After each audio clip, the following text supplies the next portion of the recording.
Russia is collapsing right now in real time. A powerful earthquake is shaking Russia. The ground is trembling, panic is spreading. Meanwhile, Moscow is choking under a monster cyclone.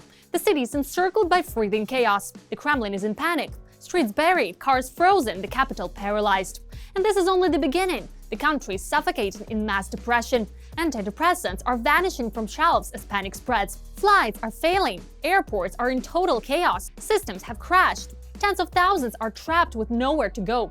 Russia's oil production has plunged to a 16-year low. The Kremlin's main lifeline is bleeding out. Money is drying up. But while the country falls apart from the inside, Putin is running a shadow smuggling network through Europe. Sanctioned goods and secret routes straight from the heart of Germany. And no real peace talks. The Kremlin is delaying, rearming, and preparing new, more brutal strikes. Let's talk about it. Hello, this is Ukraine Today. Maria Farafonova here with the latest updates. Moscowites are starting their mornings with cardio, armed with shovels. In just 2 days, more than half of Moscow's monthly snowfall norm is expected to fall. Authorities have declared an orange weather danger level in the capital. Roads and cars are buried under snow, highways are hit by heavy drifting, and visibility has dropped to a minimum. At Moscow airports, flights have been delayed. This is shaping up to be the most powerful blizzard of the season. Forecasters expect 14 to 19 millimeters of precipitation and an additional 10 to 15 centimeters of snow. There is, however, a brief silver lining. Temperatures will rise from minus 18 degrees Celsius to around minus 8 degrees Celsius. But the relief will be short-lived. The deep freeze will return after the storm. Against the backdrop of the orange-level weather alert in Moscow, Roscosmos released satellite images of the snow cyclone sweeping across the European part of Russia. The images were published on the state corporation's official Telegram channel. On January 26th, a snow cyclone approached the capital. Russia's Hydrometeorological Center declared an orange weather danger level in Moscow. What the cyclone looks like was shown by Roscosmos satellites. Nature is showing no mercy. On Russia's Kamchatka Peninsula, a powerful earthquake in the Pacific Ocean has triggered the eruption of the Klyuchevskaya Sopka volcano. Streams of red-hot lava are pouring down the volcano's western slope. A blinding glow hangs over the crater. Explosions are being reported and the eruption is intensifying. The massive earthquake, with a magnitude of 8.7, struck off the coast of Kamchatka and may have triggered tsunamis across the Pacific region, including Russia, Japan, the United States, and Canada. This is the strongest earthquake anywhere in the world since 2011, when a devastating disaster struck northeastern Japan. In Kamchatka, waves reaching 3 to 4 meters have already been recorded. Meanwhile, no flights for Russians. Several Russian airlines have temporarily restricted passengers' check-in and halted ticket sales due to a major technical failure in their service systems, according to the Russian outlet The Bell. The disruption has hit airline websites, call centers, and ticket offices. Passengers are currently unable to buy, exchange, or refund tickets. Automated check-in for passengers and baggage has also gone offline, forcing many airports to switch to manual processing. Airlines are warning of possible delays, rescheduling, or outright cancellations.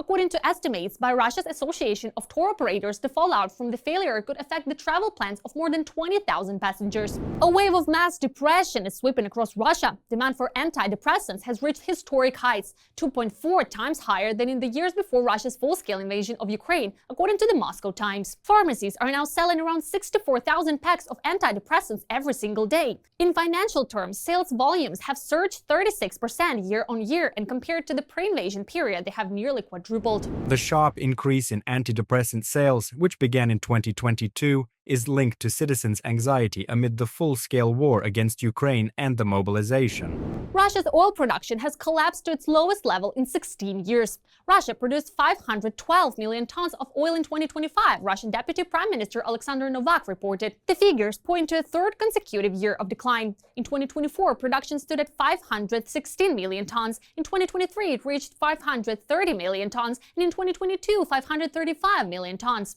Year after year, output is sliding downward, exposing the systematic erosion of Russia's oil sector. The unraveling of Russia's energy-based pseudo-empire is accelerating, and this is only the beginning. Watch. Slowly but surely, Putin's oil prosperity is sinking. That's right. Oil production in Russia has dropped to its lowest level in 16 years. There are unofficial figures, and no one disputes them.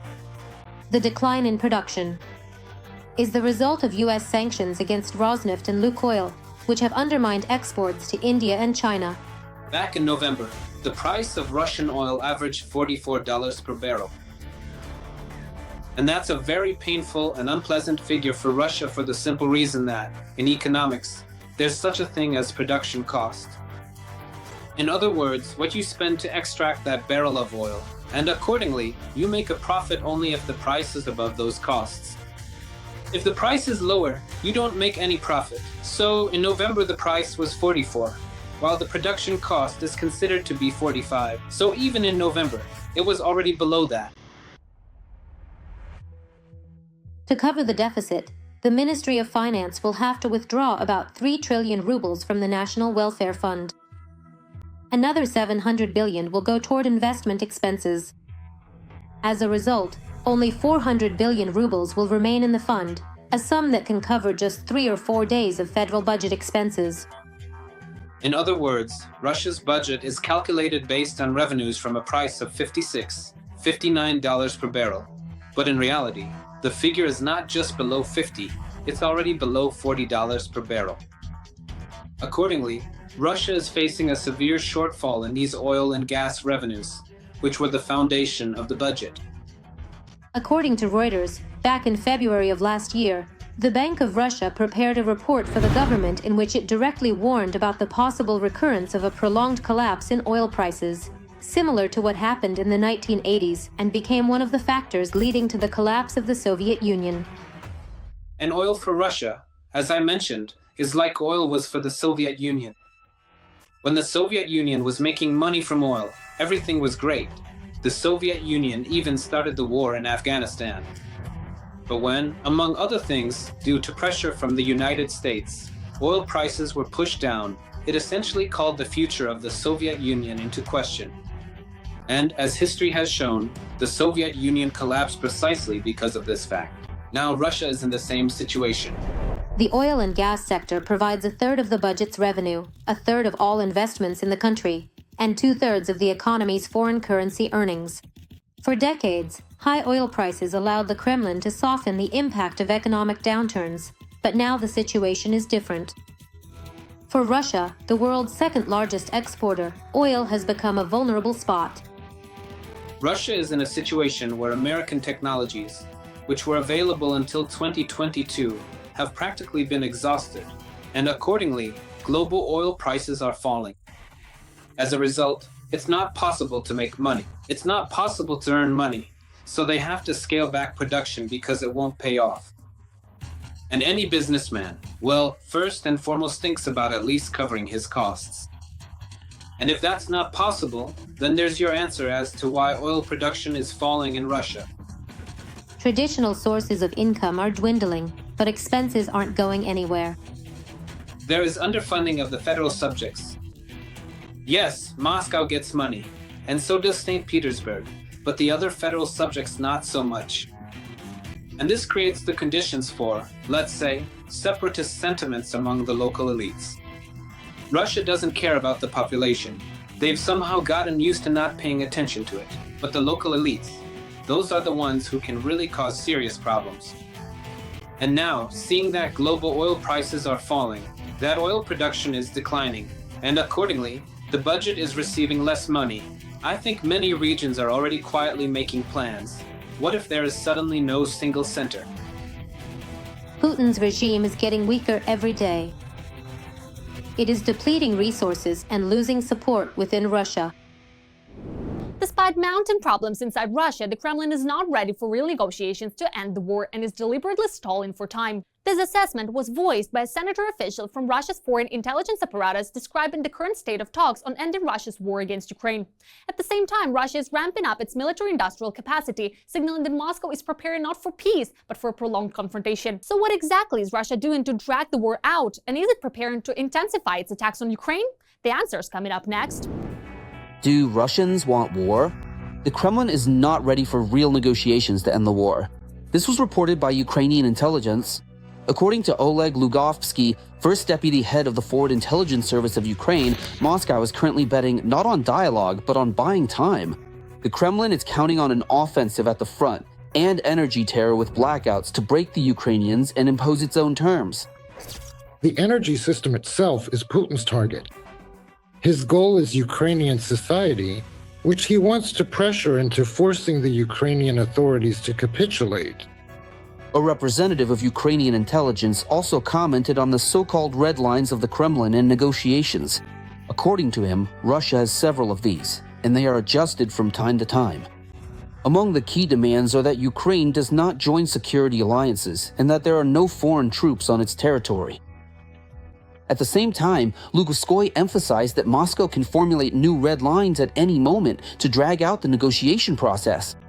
Russia is ready for negotiations. Russia wants negotiations about Ukraine's capitulation. Russia is ready to negotiate Ukraine's capitulation. The United States, to be precise. The Trump administration is ready for peace talks. They're not interested in the terms of peace at all. They are interested in a ceasefire. Russia is interested in the end of Ukraine, its existence, Ukraine's capitulation. We are interested in a just peace. There are other facts that show Russia is actually not interested in peace. The Kremlin is ramping up military production to continue terrorizing Ukrainian cities. In particular, Russia has started using a new high-speed drone model, the Garin 5, against Ukraine.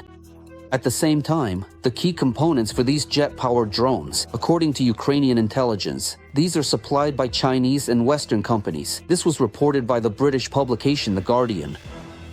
Since the beginning of this year, 2 such drones have been shot down, one near Kiev and the other near Dnipro. The Garin 5 has a flight range of just under 1,000 kilometers and can carry a payload of 90 kilograms. It is believed that Russia hopes to further extend the weapon's range by launching it from a manned jet aircraft. Russia wants to crush Ukraine, destroy it as a state. That is Putin's goal. He is ready to achieve it by military means or by any other means. If it can be achieved through diplomatic means, especially with the automatic lifting of sanctions on Russia, that's just a bonus. And we see this, Europeans see it, America sees it too. But everyone has different goals. Our task is to survive. The Europeans' task is to maintain stability on the European continent and prevent a threat from the East, a Russian threat from the East. Trump's task: to put another check mark for himself. I stopped another war, ideally making good money from it. More precisely, not just ideally, but necessarily, making good money from it is a must. In his speech at the World Economic Forum in Davos this week, President Zelensky stated that Russia appears to be producing more drones, up to 500 a day, and ballistic missiles than it is using for attacks. According to a report prepared this week by the Institute for Science and International Security, Moscow appears to be focusing on technological developments to overcome Ukrainian air defenses. Currently, there is an increase in the number of drones of that Shahid type equipped with video cameras, online and radio modems compared to the total number of such UAVs. Implementing such upgrades requires the use of specialized equipment and the presence of operators who have undergone the necessary training. Among other innovations reported this year by Ukrainian intelligence are Garin 2 drones, which are allegedly being equipped with man-portable air defense missiles to target Ukrainian aircraft. That attempt to intercept them. All of this points to one thing: Russia has no intention of stopping the war. On the contrary, it is doing everything it can to intensify and escalate its attacks. Journalists from Bild have uncovered the Putin-linked shadow mail network operating in the very heart of Germany. Despite sanctions and controls, this covert logistics channel continues to function, quietly funneling restricted goods straight into Russia. How does this system work, who is behind it, and why has it gone unnoticed for so long? All the details in our report. Despite strict sanctions, banned goods are easily making their way from Germany to Russia. This was reported by Bild. After their months-long investigation, journalists uncovered a likely parcel smuggling network operating in the very heart of Germany. To uncover Putin's shadow mail network, journalists used GPS trackers to trace the route of parcels sent through a network linked to former employees of a Russian post subsidiary in Germany. But let's take it step by step. Bild discovered that a key role in the scheme is played by a logistics company registered at the end of 2022. Officially, it only has a mailbox in Cologne, but in reality, parcels are brought to a warehouse near Berlin, from where trucks head to Russia via Poland and Belarus. Journalists from Bild use GPS trackers to trace the route of parcels sent through a network connected to former employees of a Russian post subsidiary in Germany. We're talking about hundreds of tons of shipments that are regularly sent to Moscow.